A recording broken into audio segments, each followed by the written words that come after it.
এই সুমনা, আমাদের মসজিদের জুম্মাবারে বলা হয়েছে আপনারা ইসরায়েলের পণ্য বয়কট করুন আর ফিলিস্তিনের জন্য দোয়া করুন। এখন যে মসজিদে যে খুতবা চলে আসছে ওখানে বলছে ইসরায়েলের যে কোনো প্রোডাক্ট বয়কট করে দিছে। সত্যি আম্মু, এটা ইসরায়েলি পণ্য আমরা অবশ্যই বয়কট করব। তারা আমাদের মুসলিম জাতির শত্রু, তাদেরকে অবশ্যই বয়কট করা উচিত আমি মনে করি। আজকে জুম্মা নামাজের সময় হুজুর বিরুদ্ধে কথা বলেছি।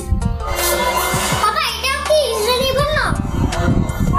হ্যাঁ আম্মু, অবশ্যই ইসরায়েলি কোনো পণ্যই আমরা আর ব্যবহার করব না, সেটা যেটাই হোক।